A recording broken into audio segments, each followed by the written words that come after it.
chers téléspectateurs de Wafrica TV.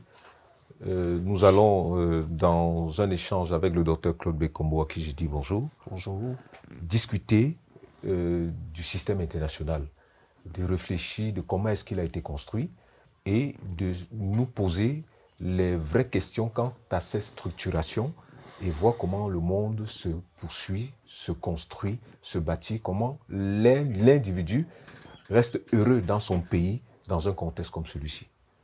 Docteur Claude Bekombo, c'est quoi le système international?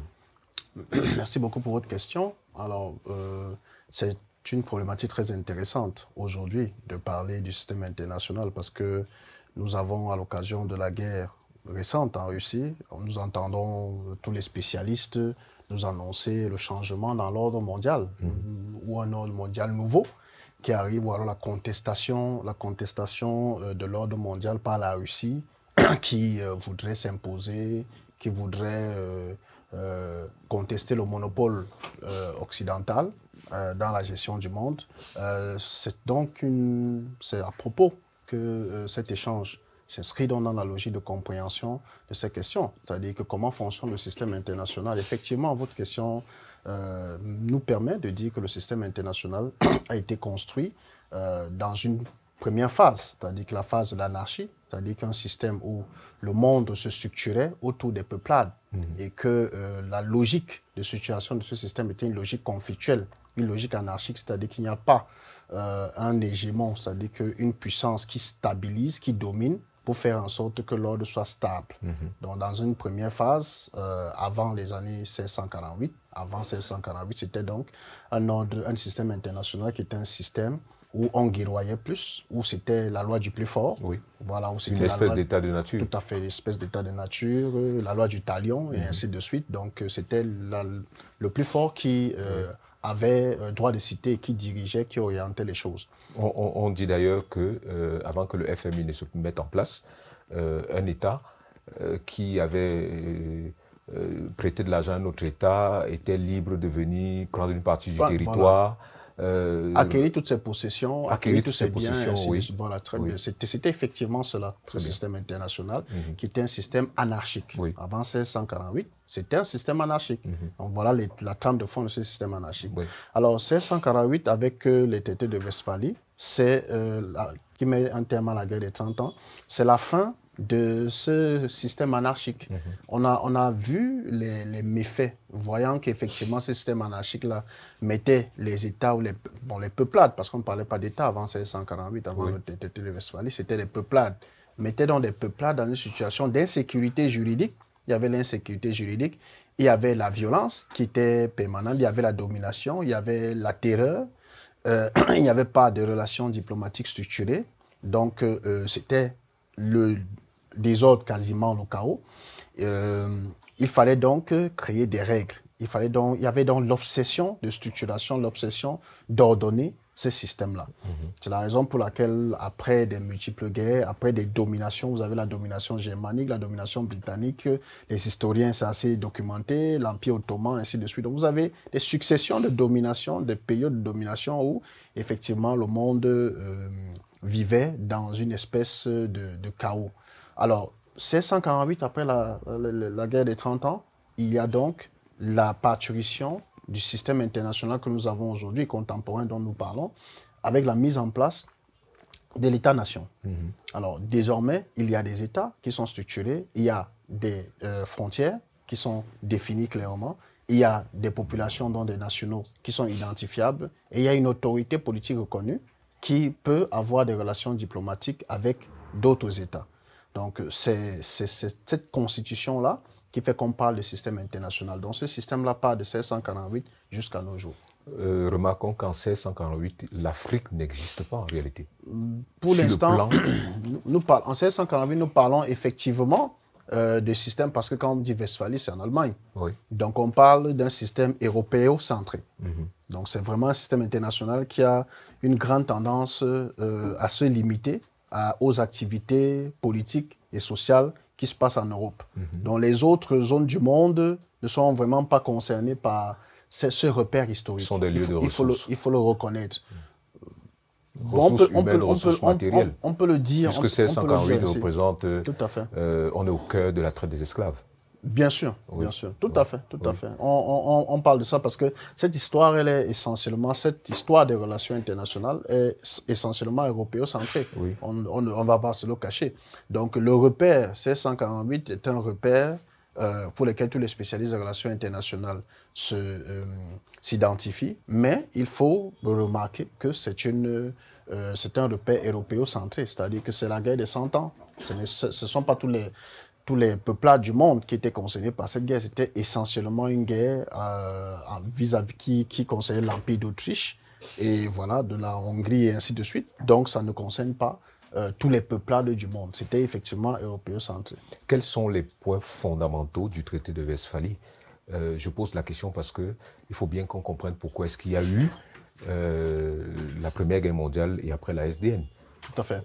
Alors, les points fondamentaux des traités de Westphalie, c'était d'instaurer dans le système international la logique d'État-nation, de permettre aux États de déterminer leur territoire, les frontières de leur territoire, et d'identifier les populations qui pouvaient être justiciables de ces différents États-là, de définir comment est-ce qu'une autorité politique incarne cet État et représente cet État sur l'international.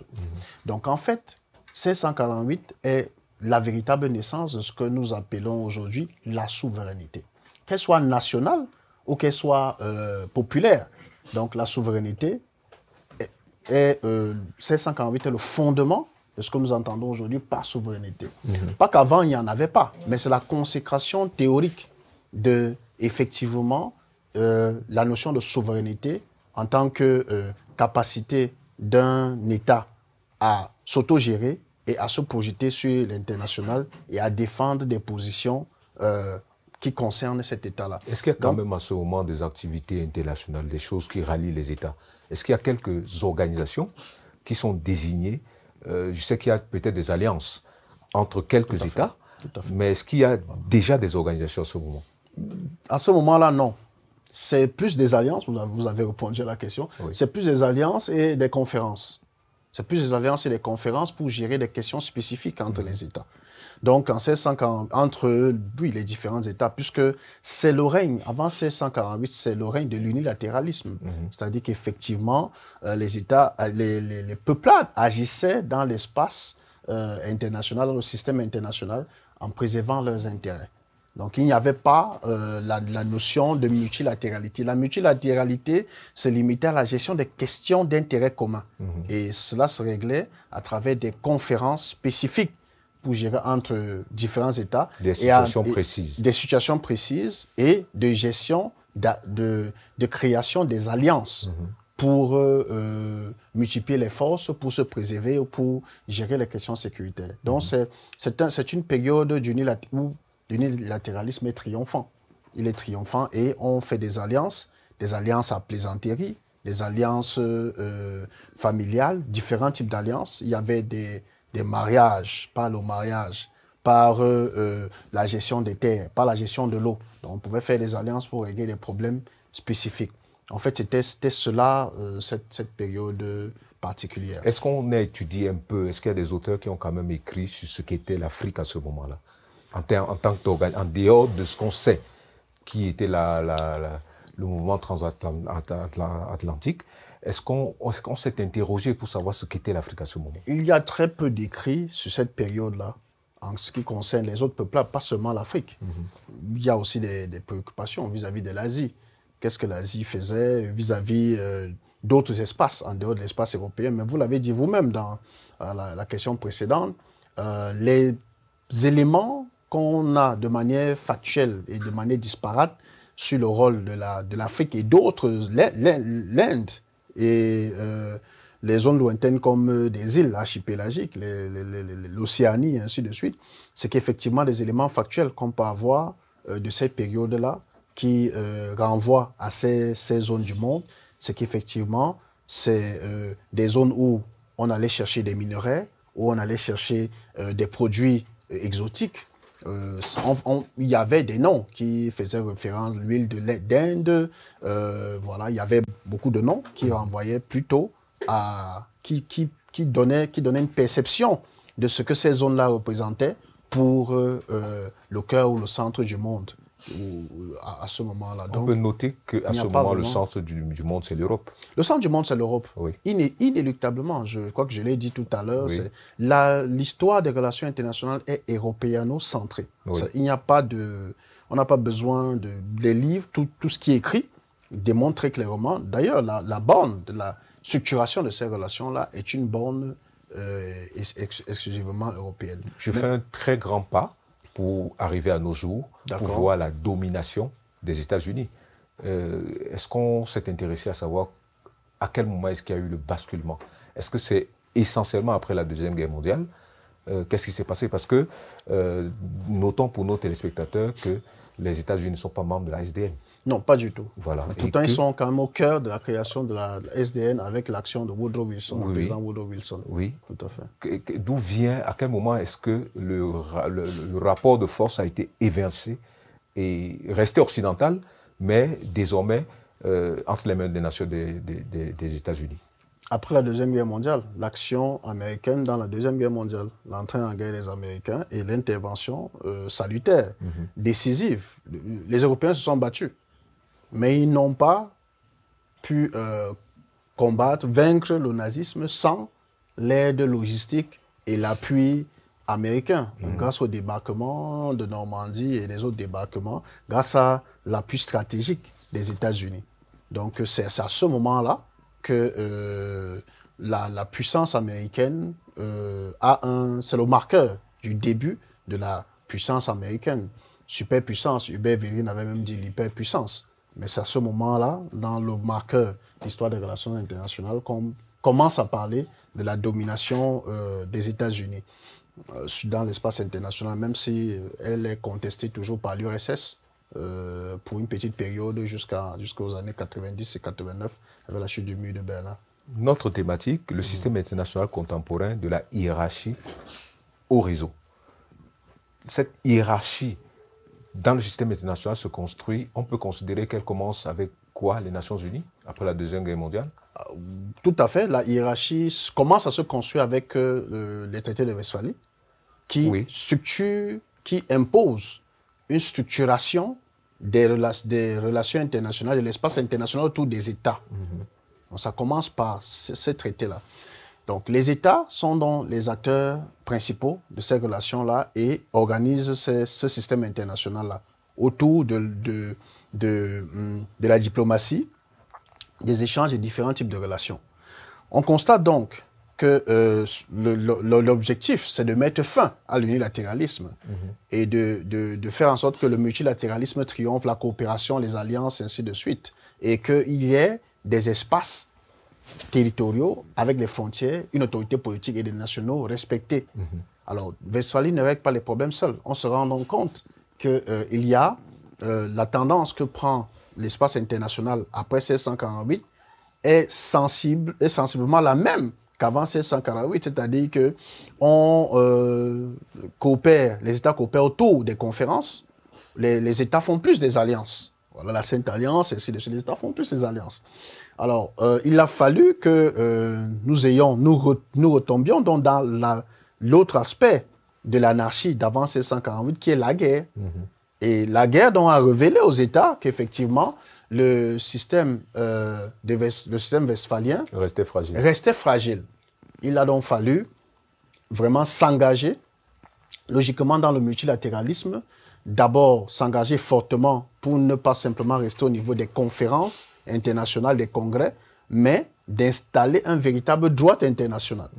Un véritable droit international et de créer donc, au-delà des conférences, des véritables organisations de coopération intergouvernementale permettant aux États de travailler ensemble. C'est la raison pour laquelle la Première Guerre mondiale a sonné le tocsin. Ça a sonné le tocsin parce qu'effectivement, au vu de l'ampleur des dégâts, au vu des pertes humaines jamais encore rencontrées, du moins dans notre période contemporaine, les États ont pris conscience de la fragilité du système post-westphalien. de l'incapacité du système post-westphalien à pouvoir permettre une multilatéralité d'apaisement. Et qu'effectivement, c'était un système fragile, qu'il fallait vraiment s'engager pour créer un système ordonné, structuré autour des organisations intergouvernementales qui pouvaient leur permettre de réduire la violence, de canaliser la violence, d'euphémiser la violence et de pouvoir coopérer pour réduire les différends entre eux. C'est la raison pour laquelle on arrive dans la création de la SDN après la Première Guerre mondiale. On peut rire un peu. On peut s'interroger sur le fait qu'une guerre mondiale ait commencé à cause de l'assassinat d'un prince héritier austro-hongrois. Tout à fait. Et la suite est donc la suite de l'histoire, l'enchaînement de l'histoire est basé sur les alliances signées par différents pays, les alliances de défense, les alliances de protection signées par différents pays, triple alliance, voilà, qui font que, voilà donc ce système international qui n'avait pas d'instance intergouvernementale permettant d'avoir des négociations et des discussions pour régler des problèmes. Donc, c'était plutôt des alliances qui permettaient à chaque acteur de développer les forces, les puissances. Oui. Vous êtes attaqué, vous vous en référez à votre alliance qui vous défend. Voilà, donc c'était un système qui, effectivement, maintenait l'anarchie d'avant 1648. Oui. Et c'est la raison pour laquelle, après la Première Guerre mondiale, il a donc fallu s'engager véritablement à la création d'une organisation intergouvernementale à caractère universel pour régler tous ces problèmes. Il fallait cesser d'avoir des organisations pour régler des questions ponctuelles ou pour régler des questions de défense. Mais il fallait donc avoir une organisation à caractère universel pour assurer que le système international reste en ordre. Donc la tyrannie de l'ordre gangrène la philosophie de la construction de ce système international-là. Donc, après la Première Guerre mondiale, il y a donc eu la mise en œuvre de la SDN, la Société des Nations, par l'entremise des États-Unis, de Woodrow Wilson, qui a porté ce projet. Mais malheureusement, on s'est rendu compte que les États-Unis, le Congrès américain ne lui avait pas donné la possibilité, n'a pas donné la possibilité aux États-Unis d'être membre de cette organisation. C'est même une des raisons de son manque d'influence et du fait que elle n'a pas tenu. Mais plus tard, avec la Deuxième Guerre mondiale, on a donc eu, de 1933-1944, on a donc eu la création de ce que nous avons aujourd'hui comme Organisation des Nations Unies, qui est l'organisation à caractère universel réunissant la majorité des États, pas tous les États du monde, la majorité des États du monde, et qui s'est développée avec le temps, avec les agences spécialisées, pour régler tous les problèmes spécifiques en son sein. Tous les problèmes spécifiques, que ce soit le climat, que ce soit l'environnement, que ce soit l'agriculture, la lutte contre la faim, que ce soit les problèmes économiques avec le FMI et la Banque mondiale. Il y a eu une tentative à pression pour l'instant, même si on peut critiquer, assez réussie, de ramener toutes les questions liées aux interactions, relations entre les États au sein d'une seule organisation assez costaude qui peut régler ces questions, les questions de paix et de sécurité, avec la mise en œuvre du Conseil de sécurité. Mais on peut avoir toujours des discussions sur le fait que c'est une organisation mise en place par ceux qui ont gagné la Deuxième Guerre mondiale, pensée dans leur philosophie, donc le triomphe du capitalisme sur le socialisme. Ça, on est passé très rapidement tout à l'heure là-dessus. Donc voilà comment ce système s'organise. La majorité des États ont donc remis un pan de leur souveraineté aux Nations Unies pour gérer les questions de paix et de sécurité. Mais cela ne leur enlève pas la capacité d'avoir des relations bilatérales. Cela ne leur enlève pas la capacité de poser des actions unilatérales. Nous le voyons très bien. Ces derniers temps, avec les États-Unis, la Russie, récemment avec la Russie à l'Ukraine, les États-Unis en Irak et beaucoup d'autres pays. C'est un petit pays en superficie. Oui. En superficie, bien entendu, comme l'Iran, comme Cuba, qui démontrent plutôt leur capacité de nuisance. Voilà, donc nous avons ces relations aujourd'hui. Certains, dans cet espace, estiment effectivement qui peuvent utiliser la force, d'autres estiment qu'ils peuvent utiliser les forces douces. Sur le plan de la hiérarchie, on peut considérer que cette construction ordonnée s'appuie sur les Nations Unies. Tout à fait. La construction ordonnée, c'est pour ça que nous faisons ce retour historique. Nous avons commencé avant 1648. 1648, c'est un marqueur. Après 1648, à nos jours, nous avons donc cette structuration qui démontre la logique d'ordre, la tyrannie de l'ordre, la recherche d'avoir des relations structurées, de faire en sorte que ces relations-là obéissent à une logique hiérarchique. C'est-à-dire que quand il y a une question qui a trait à tout ce qu'il y a dans la Charte des Nations Unies, on voudrait que l'État ait le réflexe de reporter cette question-là au sein des Nations Unies pour que cette question soit traitée. Ou que cet État recourt à la diplomatie pour que cette question-là soit traitée entre les États. Est-ce qu'on peut parler de la structure de cette hiérarchie? Alors, cette structure aussi au sommet avec le Conseil de sécurité des Nations Unies et ceux qui sont membres permanents du Conseil de sécurité de ces Nations Unies qui décident de la protection et de la sécurité internationale, la sécurité collective. Donc, c'est eux qui ont la capacité de permettre des interventions dans d'autres pays.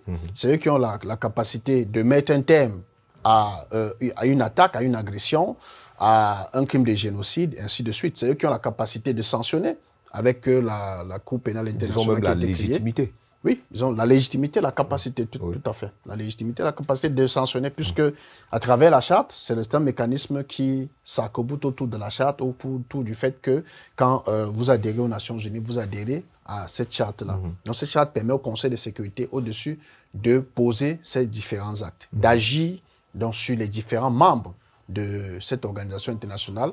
À côté du Conseil de sécurité, il y a l'Assemblée générale des Nations Unies, qui n'a pas vraiment une décision, comment on peut dire, opératoire, mais qui a plutôt une voie consultative.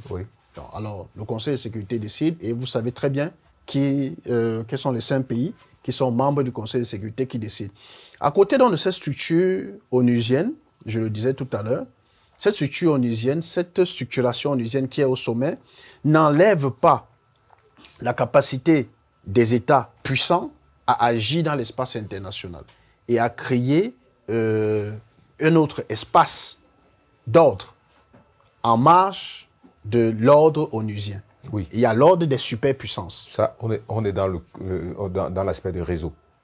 Nous sommes encore dans l'aspect hiérarchique. C'est-à-dire quoi? C'est-à-dire au moment où vous prenez une initiative comme celle-là, vous informez les Nations Unies de ce que vous voulez faire? Tout à fait. Il faut bien comprendre qu'il y a... c'est un couple d'associés rivaux dans la hiérarchie. C'est-à-dire qu'il y a l'ordre onusien avec le Conseil de sécurité des Nations Unies, mais l'ordre onusien avec le Conseil de sécurité des Nations Unies n'annihile pas l'existence des superpuissances qui peuvent agir de manière unilatérale dans l'espace international et contester cet ordre onusien.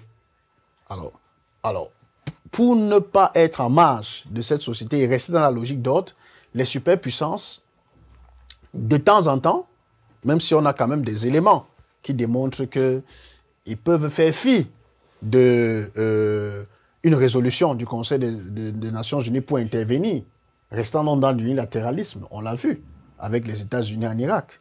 D'accord? On l'a vu, même si la résolution est venue après, on se rend bien compte qu'il y a des actions posées par les puissances qui contestent l'ordre onusien. Mais l'ordre onusien, il existe bel et bien, il faut le remarquer, et c'est l'ordre onusien qui est au sommet de la hiérarchie. À côté de cet ordre onusien, qui structure ces relations-là, nous avons aussi les superpuissances qui, en marge de l'ordre onusien, peuvent agir dans l'espace international et le structurer. Le meilleur exemple, c'est la Russie, que nous voyons aujourd'hui. La Russie intervient en Ukraine. Il n'y a pas une résolution du Conseil de sécurité qui permet à la Russie de poser des actions militaires en Ukraine. Et je vous profite pour poser la question. Qui prend l'initiative lorsqu'il y a un problème à résoudre? Le Conseil de sécurité. Le Conseil de sécurité, au vu du mandat, conformément au chapitre 7 du mandat que lui donne la charte, intervient quand toute action internationale rentre dans le cadre de ces prérogatives du chapitre 7. C'est-à-dire qu'il y a une menace contre la sécurité collective, une menace contre la paix, donc une agression, voilà, un crime de génocide, et ainsi de suite. Du coup, on peut tout de suite comprendre pourquoi il y a une dimension réticulaire des relations internationales, du système international, qui remet en question toute cette organisation qui a été mise en place, parfois sans les États. Parce que tout à l'heure, on a discuté, on est parti de Westphalie, mais on n'a pas parlé, par exemple, du congrès de Berlin. Tout à fait. Qui a... 1888. Voilà, 84. 84. Qui a partagé l'Afrique sans les Africains. On n'a pas parlé, on n'a pas vu où l'Asie se retrouvait à ce moment-là. Du coup, tous ces États-là doivent se retrouver dans un système international et faire quoi? Respecter les règles. Tout à fait. C'est de ça qu'il s'agit. Tout à fait. Vous aviez dit tout à l'heure que vous vouliez rire, mais effectivement, l'exemple que vous prenez du congrès de Berlin de 1884 est symptomatique de la logique d'ordre contesté, d'ordre multilatéral contesté par la logique de désordre unilatéral des superpuissances. Oui. Puisqu'effectivement, en 1884, qu'est-ce qui s'est passé au congrès de Berlin? C'est que c'est des puissances qui utilisaient un espace donné pour des raisons économiques qui se sont réunis pour définir les zones d'influence de cet espace. Aussi simple que cela. Oui. Et on peut considérer qu'il s'agit des zones. Tout à fait, c'est des zones. Le terme zone. Des zones d'influence. Oui. Nous ne parlons pas d'État encore. Oui, oui. Nous parlons de zones d'influence, puisque les questions de frontières vont se discuter un peu plus tard. Oui. En 1884, vous voyez très bien que nous sommes encore dans la codification, la période de la codification internationale. Nous sommes en train de codifier les règles de la diplomatie, ainsi de suite. Rappelez-vous que la Convention de Vienne sur les relations diplomatiques est de 61. Dans 1884, nous n'avons pas encore c'est la période de codification. Nous sommes encore dans les périodes de conférence, d'où la conférence de Berlin. Donc ça ne s'est pas passé au sein des Nations Unies ou au sein d'une organisation spécifique. Vous voyez que ça nous replonge dans ce que nous avons dit dès le départ. Dès le départ. Voilà. Que cette période-là, c'est des périodes de conférence. Donc, on se réunit pour une question spécifique. On se réunit, les puissances, on discute de la question et on trouve des solutions. On crée un bureau de la conférence et on trouve des solutions et on respecte. Tant que on respecte l'alliance, on respecte l'entente, tout va bien. Mais à partir du moment où il y a une contestation, on repart dans une logique anarchique. Donc, l'exemple nous démontre que la construction de ce système international dans une logique d'ordre a en elle-même les germes de la logique réticulaire.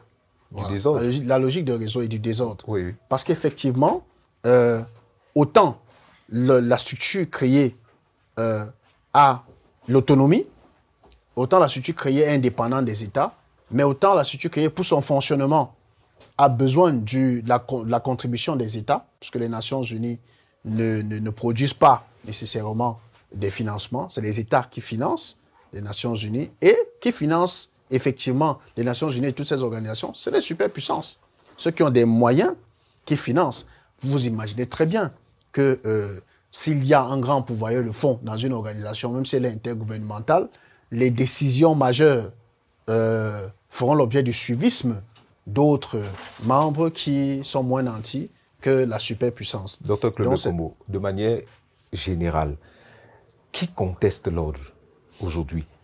Est-ce que c'est ceux de la construction de départ ou alors on peut considérer, parce que c'est des études qui doivent être menées, est-ce que c'est des États qui n'étaient pas là, les États d'Asie, d'Afrique, d'Union des républiques socialistes soviétiques de l'époque, qui peut-être remettent en cause cet ordre qui s'est construit pendant qu'il n'était pas là?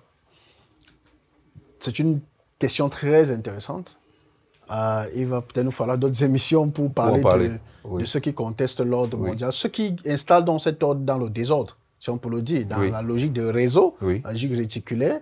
C'est effectivement, comme vous l'avez dit, ceux qui n'ont pas gagné la Deuxième Guerre mondiale. Parce que c'est un système, il faut le dire avec froideur, c'est un système qui est dirigé par les vainqueurs de la Deuxième Guerre mondiale qui ont installé un système qui leur permet de prendre une place prépondérante dans la gouvernance mondiale. Alors, ceux qui contestent, c'est ceux qui ont aussi pu, par leur économie, développer leur pays. Ceux qui ont aussi pu, dans le marché de l'espace international, gagner des parts de marché et avoir un développement économique presque similaire à ceux des puissances ou qui s'en rapprochent. Le Brésil, la Chine, l'Inde. Voilà. On peut y ajouter l'Afrique du Sud, on peut y ajouter le Nigeria, sans être chauvin, sans être très africain, parce qu'effectivement, en termes de résultats économiques, on se rapproche de ce qu'on peut avoir dans les pays qu'on peut considérer comme des superpuissances, même si ils ne sont pas déjà à ce niveau-là. Mais c'est eux qui contestent. Ils contestent comment? Ils contestent parce qu'ils ont des moyens. La Chine a des moyens aujourd'hui pour rivaliser économiquement avec les superpuissances.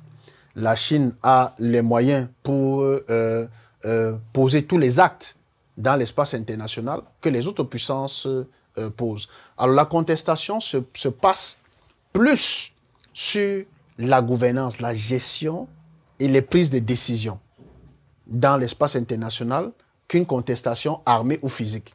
Elle est plus économique dans le cadre des organisations comme l'OMC, où effectivement ces pays n'acceptent plus la structuration même juridique de ces organisations-là, donnant une place prépondérante aux pays qui ont gagné la Deuxième Guerre mondiale. Est-ce que l'utilisation des termes superpuissance, puissance, disons même petits États, puisqu'il y a des travaux là-dessus, est-ce que l'utilisation de ces termes ne porte pas, ces concepts ne portent pas les germes du désordre international?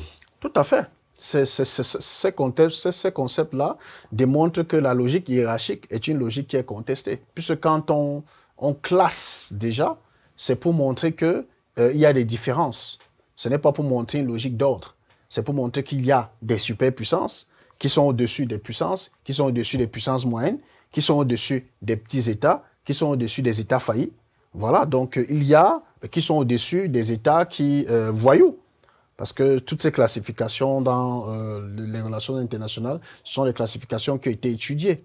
Donc les États voyous qui prospèrent dans l'espace international en montrant leur capacité de nuisance. Les États faillis qui prospèrent dans l'espace international en montrant le fait qu'ils sont toujours parasites, toujours en train à la ramasse, toujours en train de vouloir avoir besoin de l'aide des autres États pour espérer participer à l'espace international. Mais ça démontre effectivement, là, on ne peut ne pas introduire les logiques de centre-périphérie dans nos discussions sur l'espace non organisé ou le désordre.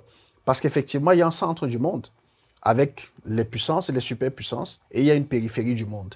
Alors, ceux qui sont dans la périphérie, la logique, c'est qu'ils veulent nécessairement quitter la périphérie pour venir dans le centre. Le centre, c'est ceux qui décident. Donc, effectivement, le Brésil, l'Inde, la Chine, effectivement, ont des projections de puissance, des politiques de puissance.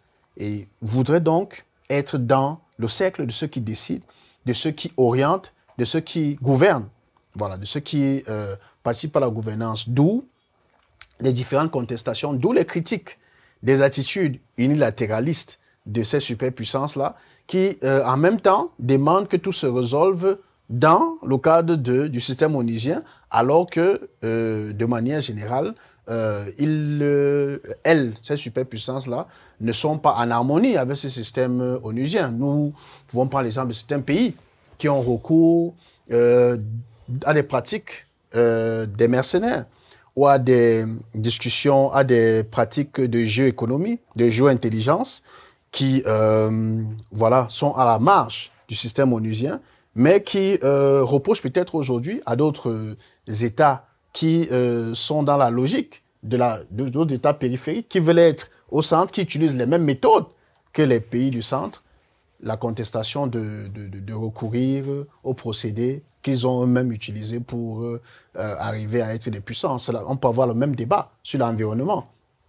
C'est les pays qui ont pollué pour être des puissances industrielles. On va en parler dans une autre discussion. D'accord, merci. Mais vous me donnez l'opportunité de poser la question, quelle est la place des institutions financières dans cette organisation-là?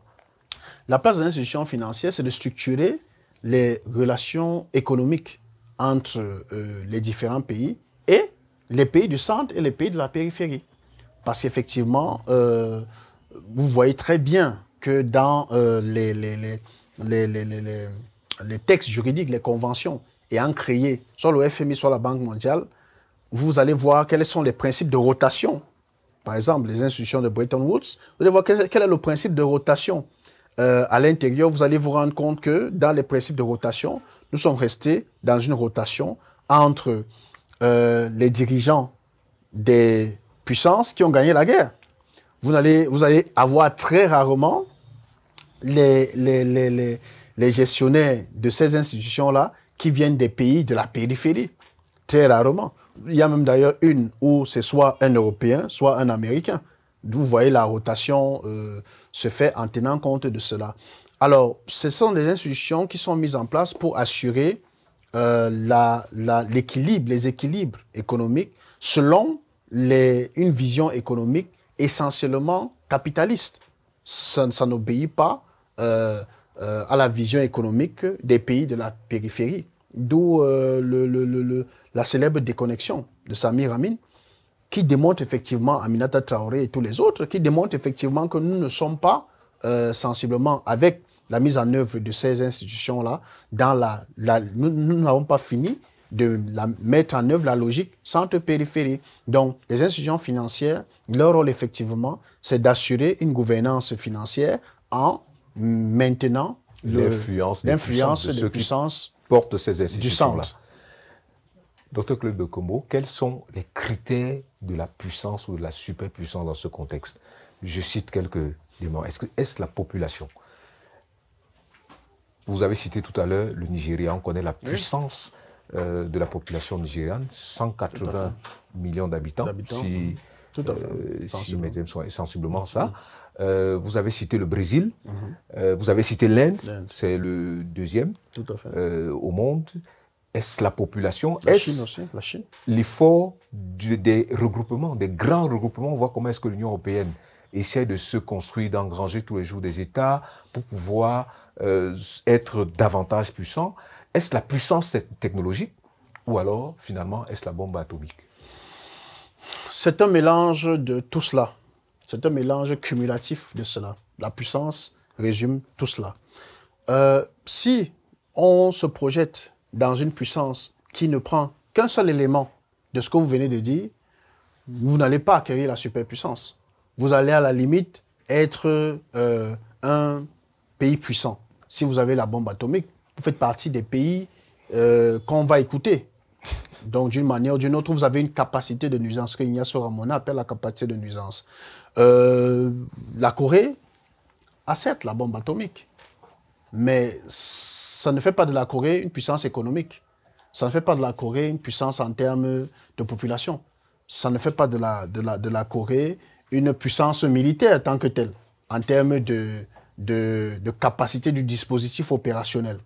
Ça ne donne pas cela à la Corée. Mais ça fait de la Corée un interlocuteur, un État qui a une capacité de nuisance qui permet aux autres de considérer, de négocier ou de discuter avec elle. La Chine s'est développée au niveau économique. C'est une puissance économique, la Chine. Au niveau militaire, ce n'est pas vraiment une puissance qu'on peut appeler un hégémon stabilisateur, mais c'est une puissance qui permet au niveau économique de discuter avec les autres puissances. Donc, vous devez donc allier comme les États-Unis, comme l'Empire britannique, comme l'Empire germanique, voilà, des pays de domination. Vous devez allier la domination économique, la domination militaire, la domination politique. Vous devez allier cela, la puissance diplomatique, la capacité, la puissance juridique, la capacité de convaincre les autres à signer des accords et à passer des accords avec vous selon vos desiderata. Donc vous devez combiner tout cela pour être une puissance dans le sens de Charles Kindleberger, c'est-à-dire un hégémon stabilisateur.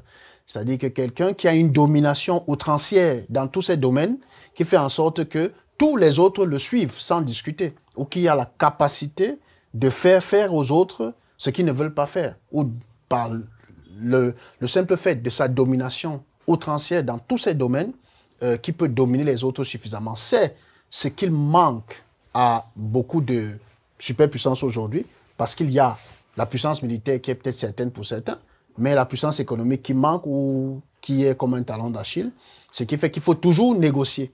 On ne peut pas toujours imposer quand on a un pan de la puissance qui est galvaudé. Pour aller vers la fin, j'ai tout simplement envie de poser la question de savoir, et l'humanité dans tout ça? L'humanité est... Le droit international, sur quoi est-ce qu'il repose finalement?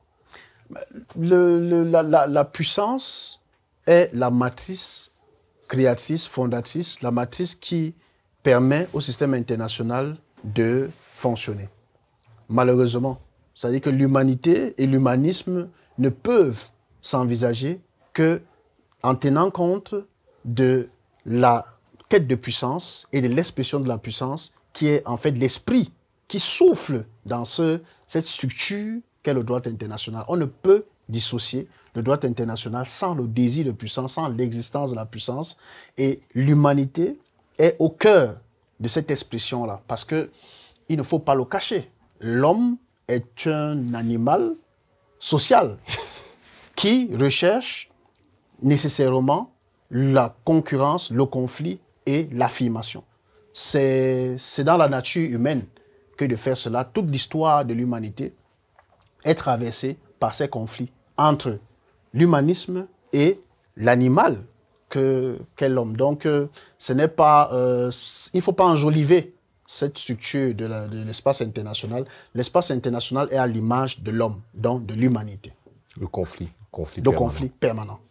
Quelques réflexions ou quelques textes qui ont été écrits qui peuvent permettre à nos téléspectateurs de... Alors, pour les lectures, on peut... Thucydide, la guerre du Péloponnèse, peut aider.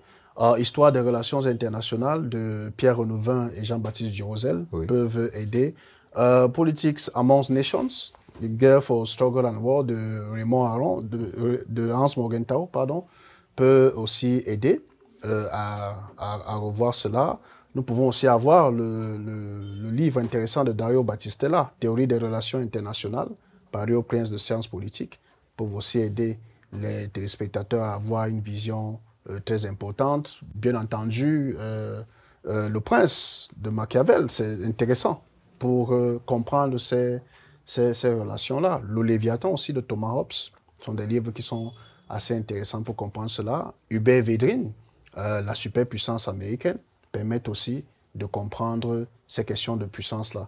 Bon, bien entendu, il y a d'autres ouvrages. La littérature est abondante sur la mais question. Ce qu'on vient de donner peut permettre d'avoir une vision assez globale de ces relations internationales. Chers téléspectateurs, en espérant que vous avez suivi avec beaucoup d'intérêt cet échange avec le docteur Claude Bekombo, la seule chose qui nous reste, c'est de nous mettre au travail, de travailler intellectuellement, de pouvoir produire une puissance technologique capable, scientifique et technologique capable de transformer notre contexte pour que finalement nous existions sur le plan international, que nous puissions évincer le rapport de force qui nous est imposé et auprès duquel nous crions et nous pleurons tous les jours. Le travail seul nous sortira de cette situation. Merci, docteur Claude Bekombo. Je vous en prie. À très bientôt sur Africa TV.